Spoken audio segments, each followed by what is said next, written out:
Italia. Hello everyone, we are here in Misano for the third race weekend of the DTM season 2019 and we're so excited to be here. The sun is shining, it is warm, and you know what, it's going to be a very exciting race weekend because we've got a man here who's going to be starting in the DTM today. His name is Andrea Dovizioso and usually he is known to be on a bike, and it's going to be very interesting to see him racing in an Audi car. So we're really excited about this weekend, but before we get racing, obviously we need to get qualifying, so let's do it. So qualifying underway then. Ciao ragazzi, and welcome to the World Circuit here at Misano as we look at car number 21, which of course is driven by Pietro Fittipaldi, who's taken over Jamie Green's car because Jamie is unwell. Jamie, speedy recovery from all of us here. Pietro Fittipaldi then in the familiar colours of Jamie Green. Originally, Pietro Fittipaldi, of course, was making way for Andrea Dovizioso, who we see now, the MotoGP star who is here, and delighted to welcome him here. Did a very creditable job in the two free practice sessions yesterday, finishing P16 in both. He's P2, as you can see, in the MotoGP standings for 2019, and he's a very welcome addition to the DTM lineup for this weekend.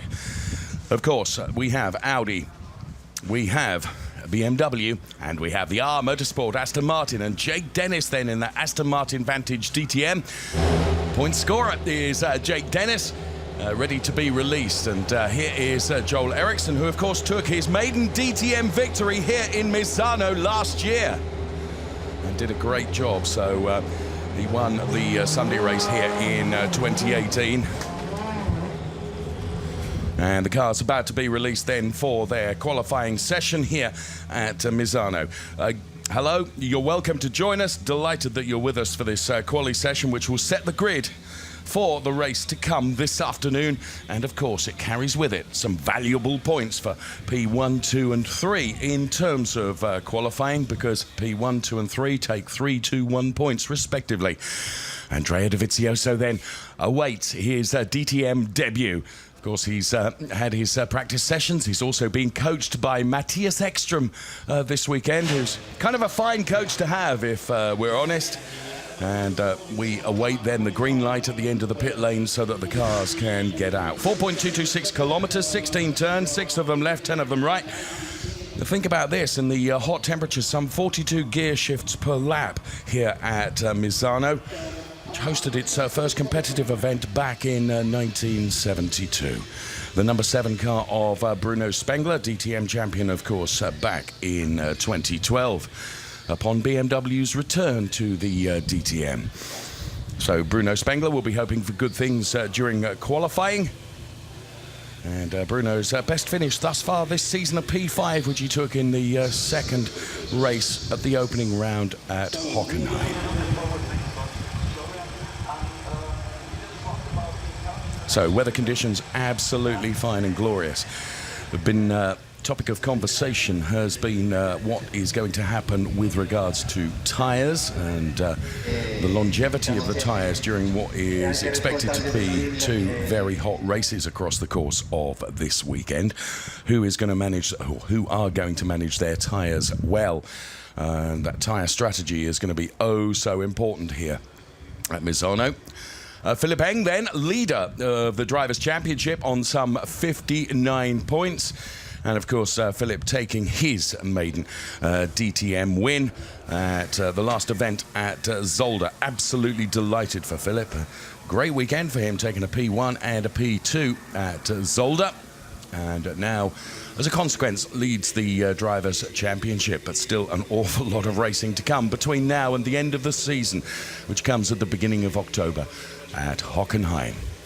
Some great camera art then as we look from the reflection of the lounges and the media centre at the cars lined up in the pit lane, ready for this short, sharp qualifying session, and being led away by that number 76 car of Jake Dennis, who finished a very good P6 in Zolder, and was involved in a superb battle right at the end of the race. It was absolutely brilliant and enthralling to watch. So out comes Jake Dennis, also Ferdinand Habsburg, and there is the number 3 car of Paul de Rast heading the number 23 car of Danny Juncadea.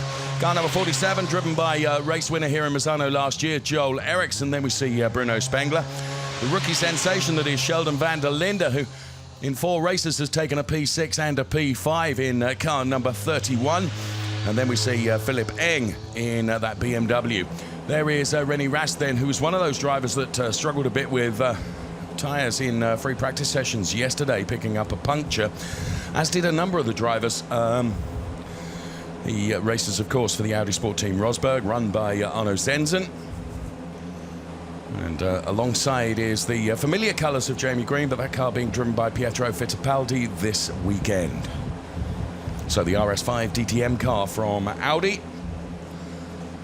And René Rast then awaiting release from the garage. There is Marco Wittmann, who's very, very quick in the free practice sessions, followed by Loic Duval, equally quick. There is Timo Glock. Both Timo and Marco are celebrating something of a birthday this weekend, in that they will achieve their 100th DTM races. Andrea Dovizioso we're on board with then. Looking back at the Loic Duval car number 28. So Andrea Dovizioso for the WR team Audi Sport then, making his DTM debut this weekend. And you got a sense yesterday watching in free practice, he was really champing at the bit. So ultra competitive. And it was fascinating to watch the strategy as he was choosing who to be behind and who to be in front of to give him the best possible indication of where he should be on the track. And there is René Rast then being released from his garage and indeed the pit lane. You miss out at turns 1 and 2 when you exit the pit lane and go straight into the Rio turn 4, 5, 6 sequence, which is where René is right now. Here comes the left-hander, which is turn number 6. Then a big blast of the loud pedal as you head up towards the little kink, which is turn number 7, and then turn number 8, which is the real left-hander. We're on board with René Rast as we look at Arno Zenzen, then his team principal on the pit wall. And you only have Prince behind. Sorry, Fittipaldi behind. Once we get some meaningful lap times, of course, we will bring those to you. So René then. And there is the number 21 car of Pietro Fittipaldi, who finished P9 in the second race in Zolder. So Pietro Fittipaldi in the number 21 car. So as you can see, short, sharp qualifying session. We have only just under 17 minutes of this quali session remaining. And track temperatures now at, what have we got, 10:33 local time. Track temperatures are lower than they will be for the race, which is at around about 1:30 local time. So Joel Eriksson then, we run the clock on. We also run the clock on Sheldon van der Linde to give us some meaningful times. Philip Eng through sector 1 is quicker than anyone, as you can see. The green box means personal best. White box means average time, really. But a magenta-coloured box means you are quicker than anybody. And those are the across the 3 sectors. And Sheldon van der Linde, as you can see, through sector 2 has gone quicker than anybody. So Sheldon van der Linde on a bit of a flyer here, but Philip Eng now has beaten that. And Jake Dennis has posted a lap time of 1:46.707. Paul de Rast 1:48.417. Then it's Habsburg, Eriksson, and Danny Juncadea. But Philip Eng on a flyer here. So as you can see, 2 purple sectors for Philip Eng. We're watching Sheldon van der Linde as he heads towards the timing line now. It's going to be a good lap from Sheldon van der Linde indeed. A 1:32.292. Here comes Philip Eng. Expect that to be beaten. Sure enough, a 1:29.478. Taking a full 2.8 seconds out of the previous time from Sheldon van der Linde. Jonathan Aberdeen on a quick one also. So Philip Eng then fastest thus far with a 1:29.478.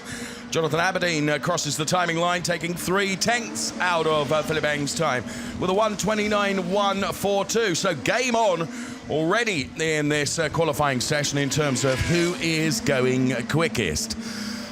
So, of course, as the track rubs in and the tyres are brought up to temperature, so the lap times fall.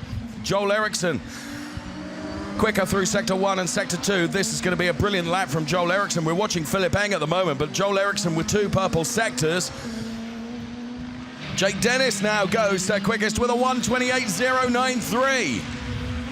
So for Aston Martin R Motorsport, Jake Dennis, I fear it's only going to be a temporary stop at the top though, because here comes Joel Eriksson and he's going to cross the timing line now.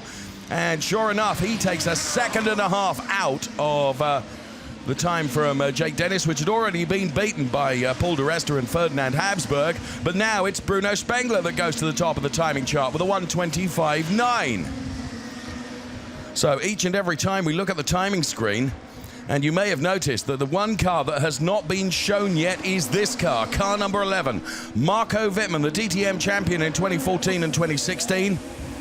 Very quick in the free practice sessions, but clearly a problem for the Marco Wittmann car. The RMG team working flat out to try and get Marco Wittmann out in qualifying.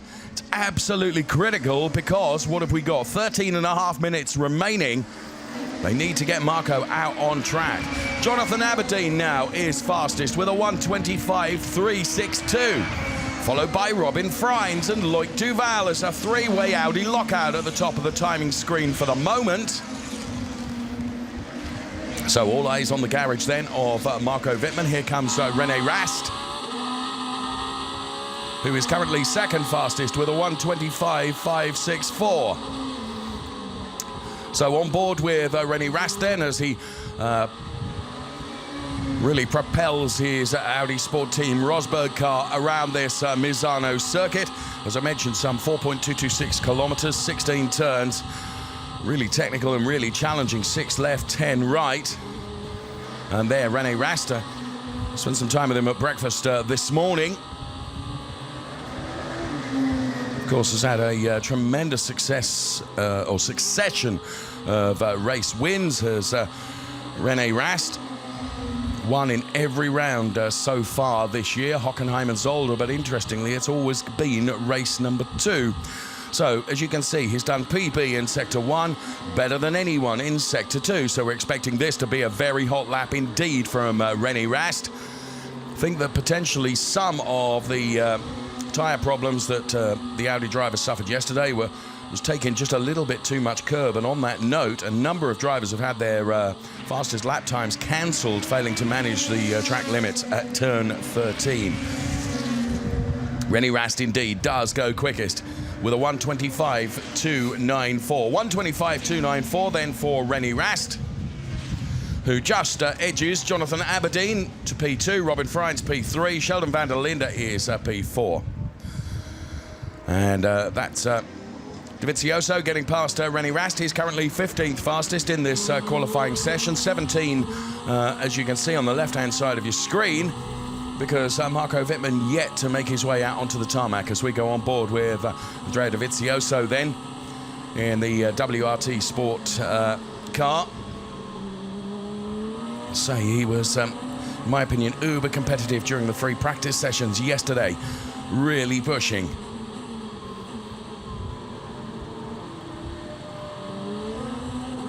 Back on the loud pedal.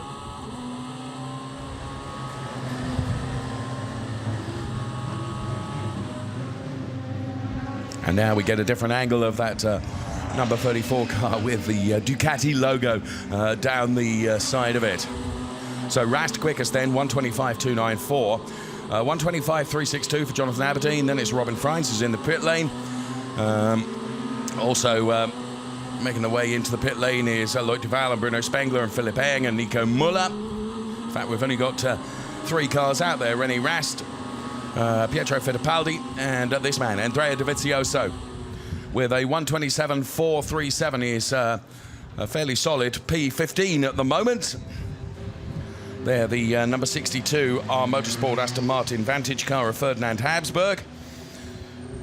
Finished P9 in race 1 at Zolder. Last time the DTM cars were out, and there you can see the number 23 car of Danny Junkadea, who equally had a P9 in the opening round and the opening race at Hockenheim. Rennie Rast then into the pit lane, and the car is pushed back into the garage. And what happens is that we get kind of two sections to qualifying, if you like. The first section and then the second section. And what do we got? Just under 10 minutes remaining in this qualifying session. So, as I mentioned earlier in the program, both Marco Wittmann and Timo Glock celebrating their 100th DTM start at Misano.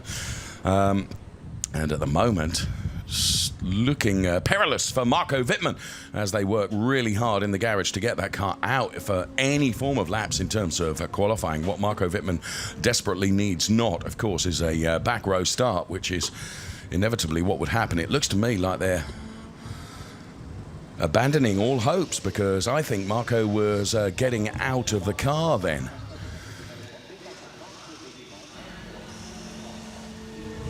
So there, Rennie Rast then, who is, despite the P2 on the side of the car, he is fastest at the moment with a 125.294. 125.294. And there you can see what we didn't want to see, and that's Marco Wittmann getting out of the car. He will be bitterly, bitterly disappointed. Because in Sector 3 as well, but without margin. Rennie Rast taking a look at the data. Do you want zoom? Sure. Yes.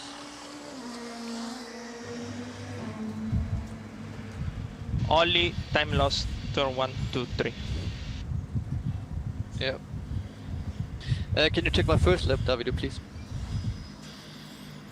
As you can see, it's a real fight at the top of the championship table at the moment between Philipp Eng and Rennie Rast. And at the moment, So what? Rennie Rast is somewhat quicker than Philipp Eng in terms of qualifying. Philipp Eng at the moment is 7th fastest. Rennie Rast the quickest with that 125.294. But there is just 7 tenths between them. It's oh so close in DTM qualifying, always. And there you can see the data being consumed here, and engineers and drivers having constant conversations about where you can find an extra 100th. And Philipp Eng that we look at right You will now. have it soon. Yeah, obviously it was a shame. I take the blame. Keep it cool. The track temperature is still okay, and we can still do really well. So Yeah, copy. the conversation between Philipp Philip, and first his to start engineer. off your first versus your second lap, just to give you an idea about the time loss. So I think you lost about 4 tenths there, so Copy. 4 tenths. So Philipp been studying the data and where he lost some time, and therefore when he goes out for another run, where he will potentially be able to find some time. Always interesting to hear the conversations going on between the driver and the engineer. There, the number 27 car of Jonathan Aberdeen then, who is second fastest. Rennie Rast is quickest, and it's Robin Freins who is third fastest. That three-way Audi lockout then at the top of the timing charts at the moment. P1, 2 and 3 all belonging to those cars. Then it is Sheldon van der Linde and Bruno Spengler, who we can see here, who is currently 6th fastest, and looks like he is about to be released for the remaining 6 minutes or so of this qualifying session. Loic Duval is on his way out, as you can see. So too is Mike Rockenfeller, who's P9 currently. Timo Glock is 10th fastest. And Bruno Spengler then out of the garage. Here comes Paul de Resta in the number 3 car. Paul de Resta with work to do. He's currently 16th fastest. And Joel Eriksson, bear in mind, race winner here at Misano last year, is currently 17th fastest. We're only seeing 17 cars on the timing chart to the left-hand side of your screen by dint of the fact that Marco Wittmann is not, we would assume, taking part in this qualifying session. They've been working furiously hard on the car, but it looks like Marco Wittmann will not be taking part in this quali session. Andrea Dovizioso then about to be released from the garage.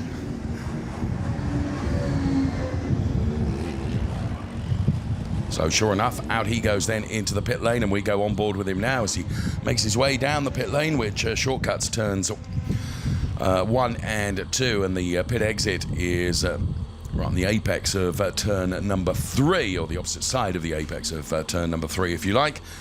And Andrea Dovizioso inside the car then, and spectators here enjoying not only the hot action from DTM qualifying session, but the very, very pleasing... It's better if I stop a bit more on the pit lane? No, stay out, stay out. Now you have to push, now you have to go. I will manage the gaps, on your prep laps.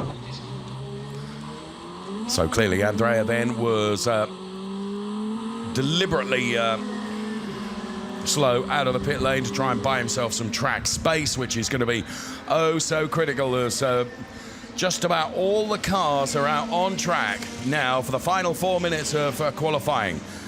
So Joel Eriksson then with work to do. As you can see, the number 17 on the LED indicator gives you details of his position in qualifying at the moment, which is currently plumb last of the cars that are running. Bear in mind, Marco Wittmann not going to be able to set a time in this qualifying session. So Rast quickest, then it's Aberdeen, Freins, Van der Linde, Duval, Spengler, Eng. Then it's Nico Muller, Mike Rockefeller and Timo Glock rounding out the top 10 in qualifying thus far.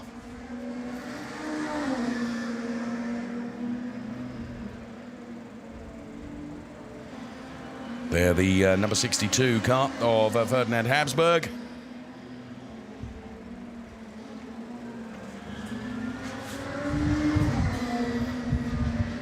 So 1:27.191, his current fastest time, which gives him P13 at the moment. Ahead of his teammate Jay Dennis and Paul Di Resta, but behind the Danny Juncadella car. Nein, du kannst sitzen bleiben. Es geht nur um die Mechaniker, dass sie wissen, wann Post-Quali-Park Vermeer ist. Und dann muss der grüne Lüfter auch weg. Now, some strategic work going on here, in my opinion, with regards to Audi Sport Team Rosberg, because I think they'll keep René in the garage just to see if anyone comes close to that time of René Rast's, which over qualifying so far this season, the second runs seem not to have been as quick as the first runs, and therefore what they're doing in terms of tyre preservation is keeping René Rast in the garage and not sending him out again unless his 1:25.294 time is being threatened, which thus far, as you can see from the block indicators on the left-hand side of your screen, the only person that's even set a personal best is Loic Duval. All the other drivers that are out there are not improving on previous times. So, preserving tyres rather than going out for another, well, what would be an out lap and then a hot lap. We're following Joel Eriksson at the moment. But Rast's time of 1:25.294 with less than 2 minutes remaining does not look like it is going to be threatened, although a number are now setting personal bests through Sector 1. But of course, those are not those that are troubling right at the top of the chart at the moment, and it will require more than just personal bests to be able to trouble that time of René Rast. So there you can see Joel Eriksson getting past the car of Andrea Dovizioso.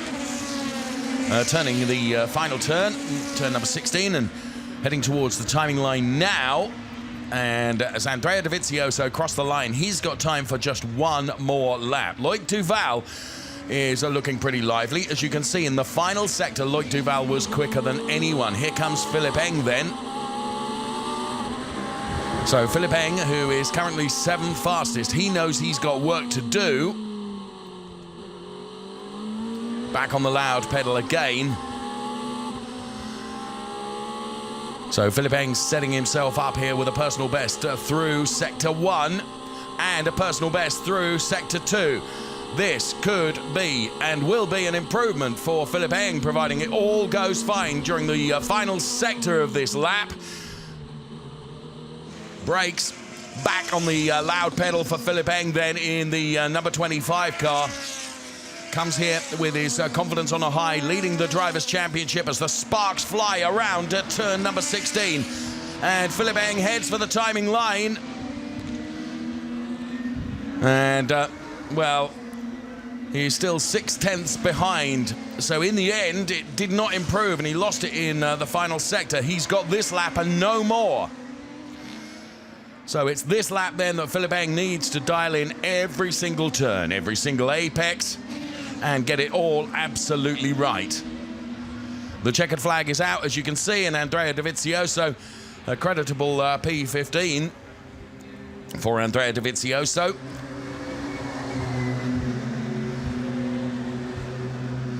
So looking at the sector time for Philipp Eng, I'm not sure.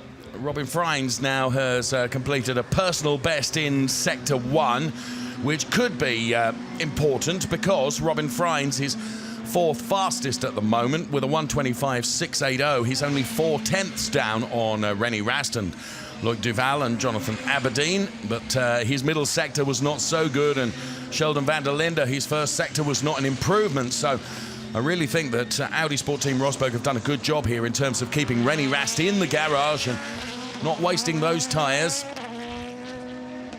because I don't think his 125, well, I know his 125.294 is not going to be threatened by anyone that remains out there on the track currently. Robin Freins then completes his lap and stays at P4 with a 125.775. As you can see, he lost some 4/10ths relative to René Rast 125.294 time. Sheldon van der Linde breaks the timing beam as well. So we are done and dusted with regards to qualifying. And René Rast it will be that will be picking up the 3 points for finishing P1 in qualifying. And as they bided and he bided his time inside the garage, and very clever strategic move there to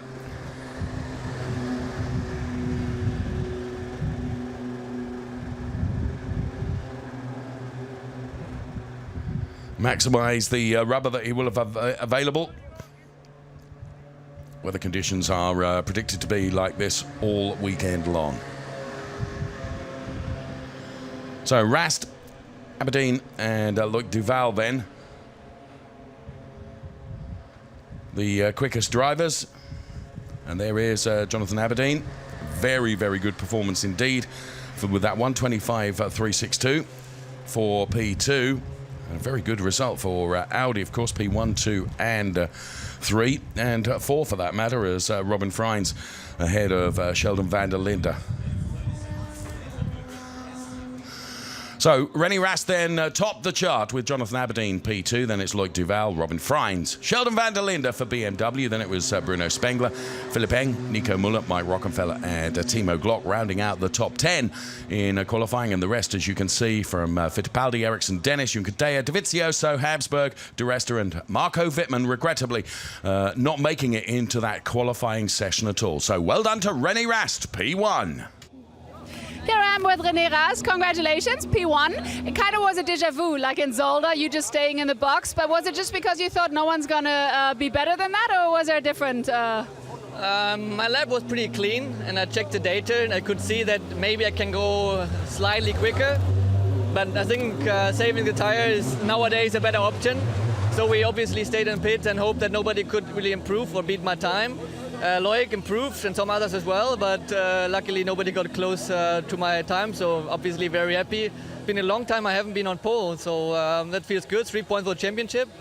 I'm not sure where I am in the championship, I think still second, but closer to Philipp now. All right, well, best of luck for the race later on, and now back to the commentator. Thanks so much, Verena, and yeah, absolutely right. You are closer. Another 3 points closer to the lead of that championship. Here's super slow-mos of the top 3 then. Loic Duval with a 125.543 takes P3. P2 goes the way of the driver of the number 27 Audi WRT team car, Jonathan Aberdeen. 125.362 means P2 on the grid.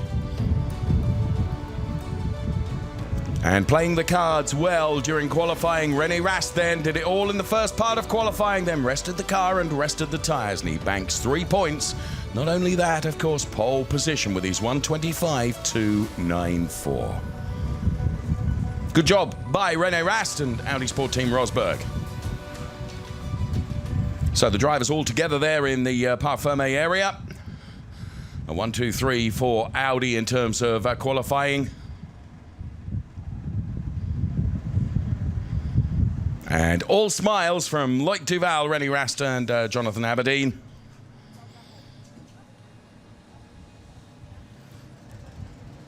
Just to the left of the picture there, you can see Ollie Sittler about to interview.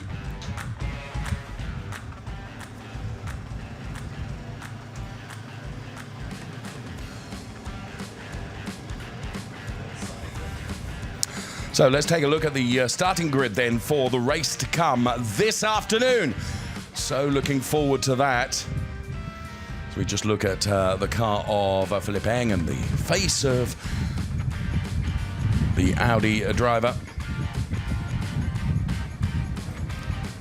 Nico Müller.